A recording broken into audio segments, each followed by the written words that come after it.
Hello, everybody. Welcome to Divinely Guided 7777. Here I come with the message of the day. Let's see कि आज का message किसके लिए है, किस तरह का है, किसकी तरफ से है, किस एनर्जी में है। ये एक शॉर्ट वीडियो होती है। अगर आप इसे मॉर्निंग में, आफ्टरनून में देखेंगे, बिकॉज आजकल मैं आफ्टरनून में इसको अपलोड कर रही हूँ, और तो ये आपके लिए एक गाइडेंस होगी। अगर आप इसको एंड ऑफ द डे देखेंगे तो ये आपके लिए एक डे रिफ्लेक्शन होगा। और ये बहुत ज़्यादा ही मुझे लग रहा है हेल्प कर रहा है मेरी ऑडियंस को, मेरे व्यूअर्स को, बिकॉज़ कहीं ना कहीं पूरे दिन में आप ज़िंदगी के बहुत सारे फेजेस में जो है वो स्ट्रगल कर रहे होते हैं, आप स्टक हो जाते हैं। तो अगर message of the day meal जाता है तो इससे डेफिनेटली हेल्प हो जाती है। इनफैक्ट मैं ख़ुद भी इसको by the end of the day देखती हूँ, तो फिर मैं पूरा डे रिकॉल करती हूँ कि क्या क्या चीज़ें आज इस मैसेज ऑफ द डे से रेजोनेट हुई। क्योंकि मैं ख़ुद की अपनी एनर्जीज़ में इंटरवीन नहीं कर सकती, इसीलिए सबसे पहले अपने आप को फ़िल्टर करना बहुत ज़रूरी होता है, डिटॉक्स करना बहुत ज़रूरी होता है। तो let's see, give me messages. आज का message of the day, what is the message of the day? Message of the day, please मेरे व्यूअर्स के लिए गाइडेंस दीजिए। What is the message of the day? Death, Four of Wands, Nine of Pentacles. Okay. Knight of Pentacles. All right. Bottom of the deck, Knight of Pentacles आया है। आज लग रहा है मैसेज ऑफ द डे आपकी अपनी ज़िंदगी, आपकी रिलेशनशिप की लाइफ, या आपका वो फेज़ जो कि आपकी अपनी पर्सनालिटी, आपके बहुत अपने सीक्रेट रिलेशनशिप से रिलेटेड है। बहुत ज़्यादा चांसेस ऐसे लग रहे हैं कि आपने अपनी शादी, यानी कि अपने एक्स हस्बैंड या एक्स वाइफ, जिनसे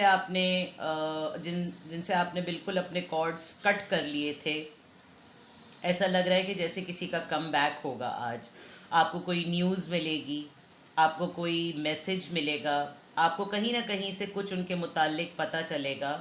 कोई ऐसी चीज़ जो आपकी शादी से रिलेटेड थी, जिसको आपने क्लोज़ कर दिया था, ये चैप्टर दोबारा से एक तरीके से स्टार्ट होगा। ऑन दी अदर पार्ट, अगर आप अपनी शादी के लिए बिल्कुल अब इनडिसाइसिव हो गए थे, या आपने ये फ़ैसला कर लिया था कि आप सिंगल रहेंगे, आप आगे नहीं बढ़ेंगे, अब आप सिंगल रहते हुए ही अपनी शादी को जो है वो अपनी ज़िंदगी को आगे चलाएंगे, तो there is a big possibility कि आपको किसी ने अप्रोच किया है, and today you will be considering and you will be reconsidering that what I should do. कोई ना कोई आपसे बहुत ही ज़्यादा हाईली अट्रैक्टेड है, आपसे बहुत ही हाईली इंस्पायर्ड है, और उसने आपको शादी का प्रपोज़ल लिटरली दिया है, या आप ख़ुद अपने लिए सोच रहे हैं कि मैं किसी ना किसी को कंसिडर करूं, बिकॉज़ मेरी लाइफ में अगर कोई अतराफ़ में लोग हैं तो I should reconsider this phase कि क्या मैं किसी पर ट्रस्ट कर सकता हूँ, कर सकती हूँ, क्या मैं अपनी लाइफ को शादी के फॉर्म में दोबारा से ला सकता हूँ या नहीं ला सकता। ऑल्दो आपका बहुत फिक्स्ड माइंड हो चुका है कि शादी जो होती है वो बंध जाने का नाम है, शादी जो है वो, कमिटमेंट जो है वो स्टक हो जाने का नाम है। आप फ्री रहना चाहते हैं, जो आपकी आइडियोलॉजी है वो आप फ्री रहना चाहते हैं, लेकिन अभी ऐसा लग रहा है जैसे कमिंग डेज़ में या रीसेंट पास्ट में किसी ने आपको कन्विंस किया है कि it is about temporary thing.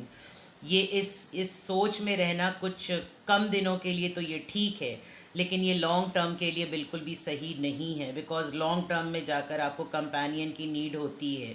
तो इस तरह का डिस्कशन किसी न किसी ने आपकी काउंसलिंग की है, या तो आप बहुत ज़्यादा इस बात को सोचेंगे आज के, I have given a lot to myself, और मेरा कोई कंपेनियन होता, मेरा कोई ऐसा कंपेनियन ज़रूर होना चाहिए था जो मेरी दूरी को ख़त्म करता। क्योंकि यहाँ डेथ कार्ड से ऐसा लग रहा है कि आप अपनी ज़िंदगी के एक फ़ेज़ को, जो कि शादी की, कमिटमेंट की, रिलेशनशिप की थी, उसको गुजार चुके हैं, और आपने उसको एक बिल्कुल शट कर दिया था, उस दरवाज़े को, उस चैप्टर को, उस टॉपिक को, कि आप दोबारा से शादी नहीं करेंगे। लेकिन आपने कोई ना कोई एक मोटिवेशन आपके अंदर डेवलप हुई है, आप डिटर्मिन्ड हुए हैं कि इसको दोबारा से करना चाहिए। क्यों?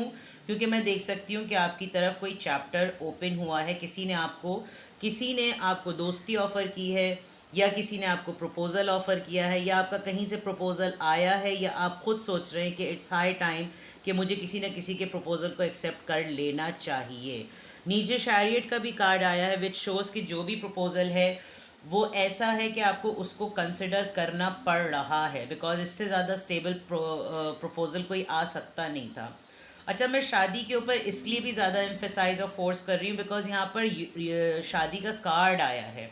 अदरवाइज़ ये एक रीयूनियन भी हो सकता है, काफ़ी अरसे तक आपने किसी एक पर्सन के साथ, क्योंकि आज ये टोटल मैसेज जो है ये मुझे रिलेशनशिप से रिलेटेड लग रहा है।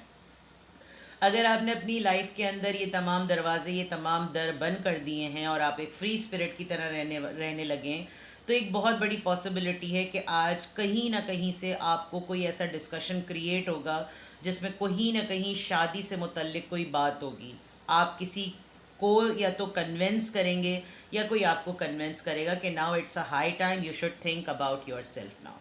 ठीक है, तो ये मैसेज ऑफ द डे है आज। स्पेसिफिक मैसेज है सिंगल्स के लिए, डिवोर्सीज के लिए, सेपरेटेड लोगों के लिए, उन लोगों के लिए जो शादी को एक्सपीरियंस कर चुके, जो बहुत लेट हो गए शादी करने के लिए, जो अपना एक फेज़ गुजार चुके हैं। तो there is a big chance कि आप किसी रिलेशनशिप को, किसी पर्सन को, किसी की दोस्ती को, किसी के ऑफ़र को या किसी के शादी के प्रपोज़ल को कंसिडर करेंगे बिकॉज कोई आपसे बहुत ही ज़्यादा इम्प्रेस हो चुका है। ठीक है, तो that's a sweet thing, sweet message, sweet approach. अपना बेहद ख्याल रखिएगा, एंजॉय कीजिएगा इस मोमेंट को और अपने लिए बेस्ट डिसीजन लीजिएगा, चाहे आपको मुझसे प्राइवेट रीडिंग ही क्यों ना लेनी पड़े। ठीक है, have a best day, bye bye.